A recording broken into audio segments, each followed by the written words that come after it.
ನಿಮ್ಮ ಹಳೆಯ ಚಿನ್ನದ ಒಡವೆನ ಅಧಿಕ ಬೆಲೆಗೆ ಮಾರಬೇಕೆ? ಆಟಿಕಾಗೆ ಕಾಲ್ ಮಾಡಿ 8880 ಅಟ್ಟಿಕಾ ಗೋಲ್ಡ್ ಕಂಪನಿ.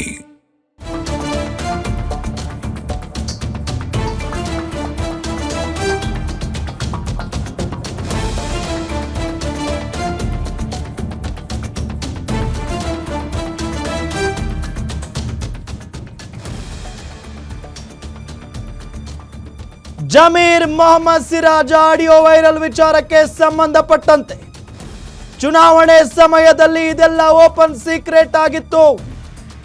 ದಾವಣಗೆರೆಯಲ್ಲಿ ಶಾಸಕ ಸಮರ್ಥ ಶಾಮನೂರು ಹೇಳಿಕೆಯನ್ನ ಕೊಟ್ಟಿದ್ದಾರೆ.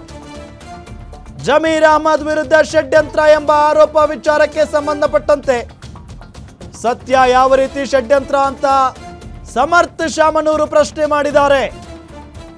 ಸತ್ಯನೇ ಇರುವಾಗ ಅದನ್ನ ಯಾವ ರೀತಿ ಷಡ್ಯಂತ್ರ ಅಂತ ಹೇಳ್ತೀರಿ? ಅದು ಸಮರ್ಥ ಅವರ ಪ್ರಶ್ನೆ. ಪ್ರತಿ ಎಲೆಕ್ಷನ್ನಲ್ಲಿ ಎಲ್ಲ ಪಕ್ಷಗಳಲ್ಲಿ ಎ ಟೀಮ್ ಬಿ ಟೀಮ್ ಅಂತ ಇರುತ್ತೆ. ಅಭ್ಯರ್ಥಿ ಘೋಷಣೆ ಬಳಿಕ ಎಲ್ಲರೂ ಒಗ್ಗೂಡಿ ಇರ್ತಾರೆ. ಆಡಿಯೋ ಕ್ಲಿಪ್ನಲ್ಲಿ ಬಿಜೆಪಿ ಅಭ್ಯರ್ಥಿಯ ಹೆಸರನ್ನ ಹೇಳಿ ಮಾತನಾಡಿದ್ದಾರೆ. SDPI ಬಿಜೆಪಿ ಪಕ್ಷೇತರರನ್ನ ಸಮರ್ಥ ಒಗ್ಗಟ್ಟು ಮಾಡಿದ್ನಾ? ಎಲ್ಲರೂ ಒಗ್ಗೂಡಿ ಬರಬೇಕಿತ್ತಲ್ಲ ಅಂತ ಸಮರ್ಥ ಪ್ರಶ್ನೆ ಮಾಡಿದ್ದಾರೆ. ಆಡಿಯೋ ವೆರಿಫೈ ಮಾಡಲಿ, ಫಾರೆನ್ಸಿಕ್ ಲ್ಯಾಬ್ನಲ್ಲಿ ತನಿಖೆ ಆಗಲಿ, ತಪ್ಪಿತಸ್ಥರ ಮೇಲೆ ಹೈಕಮಾಂಡ್ ಕ್ರಮ ಕೈಗೊಳ್ಳಲಿ ಅಂತ ಸಮರ್ಥ ಶಾಮನೂರು ಹೇಳಿಕೆಯನ್ನ ಕೊಟ್ಟಿದ್ದಾರೆ. ನಾನು ರಾಜಕೀಯಕ್ಕೆ ಹೊಸಬ ಇರಬಹುದು, ಷಡ್ಯಂತ್ರ ಮಾಡೋದು ಬಿಡಿ, ಏನೇ ಮಾಡಿದ್ರು ತಾಯಿ ದುರ್ಗಮ್ಮನೇ ನೋಡಿಕೊಳ್ತಾರೆ ಅಂತ ಸಮರ್ಥ ಈ ಸಂದರ್ಭದಲ್ಲಿ ಹೇಳಿಕೆ ಕೊಟ್ಟಿದ್ದಾರೆ. ನಿಮಗೂ ಗೊತ್ತು, ಚುನಾವಣೆ ಟೈಮ್ನಲ್ಲಿ ಇಂಥವೆಲ್ಲ ಚೂರು ಓಪನ್ ಸೀಕ್ರೆಟೇ ಆಗಿದ್ವು. ಆದರೆ ಏನೈತಿ, ಪಾರ್ಟಿ ಇನ್ವೆಸ್ಟಿಗೇಟ್ ಮಾಡಲಿ, ಆಡಿಯೋ ಕ್ಲಿಪ್ ವೆರಿಫೈ ಮಾಡಲಿ ಸರಿಯಾಗೈತಾ ಇಲ್ಲ ಅಂತ. ಆಮೇಲೆ ಇನ್ನೊಂದು ಚೂರು ಎವಿಡೆನ್ಸ್ ಏನೈತಿ ಎಲ್ಲದು ಹೊರಗೆ ಬರಲಿ. ಆಮೇಲೆ ಏನು ಆ್ಯಕ್ಷನು ಅದೆಲ್ಲ ಹೈಕಮಾಂಡ್ ಮೇಲೆ ಬಿಟ್ಟಿನಿ. ವ್ಯವಸ್ಥಿತವಾಗಿ ತಮ್ಮ ಸೋಲ್ಸೋಕೆ ಷಡ್ಯಂತ್ರ ಆಯಿತು. ಇಲ್ಲರಿ, ನೀವೇ ನೋಡಿದ್ರಿ, ಆ ಕ್ಲಿಪ್ನಲ್ಲೇ ಕ್ಲಿಯರಾಗಿ ಕಾಣ್ತು. ಅದು BJPನೂ ಇನ್ವಾಲ್ವ್ಡ್ ಇತ್ತು. BJP ಅವ್ರ ಕ್ಯಾಂಡಿಡೇಟ್ ಹೆಸರು ತಗೊಂಡಿದ್ರು, ಸ್ಪಷ್ಟವಾಗಿ ಮಾತಾಡಿದ್ರು ಅವ್ರ ಜೊತೆ ಅಂತಲೇ ಒಂದು ಪಾರ್ಟ್ ಇತ್ತು ಕ್ಲಿಪ್ನಲ್ಲಿ.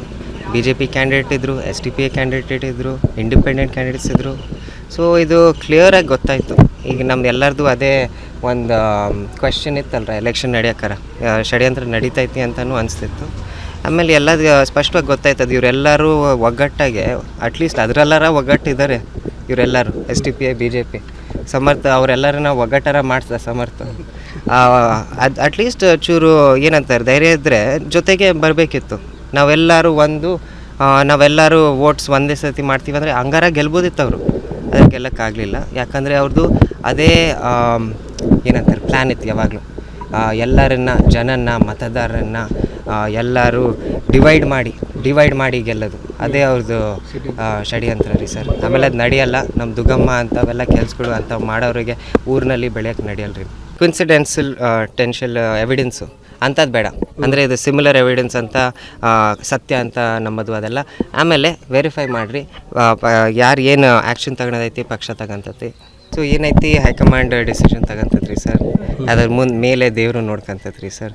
ಯಾಕಂದರೆ ಇಂಥವೆಲ್ಲ ಮಾಡಿದ್ರೆ ದಯವಿಟ್ಟು, ನಾನು ರಾಜಕೀಯ ಹೊಸಬ್ನಿರ್ಬೋದು, ನಾವು ಯುವಕರು, ಅದಕ್ಕೆ ನಾವು ಬರೀ ಎಲ್ಲರ ಹೋದರೆ ಕೆಲಸದ ಬಗ್ಗೆ ಮಾತಾಡ್ತೀವಿ, ಕೆಲಸ ಮುಂದುವೈತೀವಿ. ಹಂಗಾರ ಅವ್ರು ಮುಂದೋಗ್ಲಿ, ಷಡ್ಯಂತ್ರ ಮಾಡೋದು ಬಿಡ್ರಿ ಅಂತ. ಈ ಜನ ಇರ್ತಾರೆ ರೀ ಸರ್, ಮತದಾರರು ಪಕ್ಷಕ್ಕೆ ಲಾಯಲ್ಟಿ ಇರ್ತೈತೆ ರೀ ಸರ್. ಅವರನ್ನೇ ಹಿಂಗೆ ಆಟ ಆಡ್ಸೋದು ತಪ್ಪು ಸರ್. ಅವ್ರ ವಿಶ್ವಾಸ ಏನೈತಲ್ರಿ ಸರ್, ಅದನ್ನು ಭಂಗ ಮಾಡೋದು ಭಾಳ ತಪ್ಪು. ಸೊ ಅದು ಪಾರ್ಟಿನೇ ಘೋಷಣೆ ಮಾಡ್ತು. ಅದು ನಾವು ಯಾವಾಗಲೂ ಸಪೋರ್ಟ್ ಮಾಡ್ತೀವಿ ನಮ್ಮ ಪಕ್ಷ ಪರವಾಗಿ. ನಮ್ಮ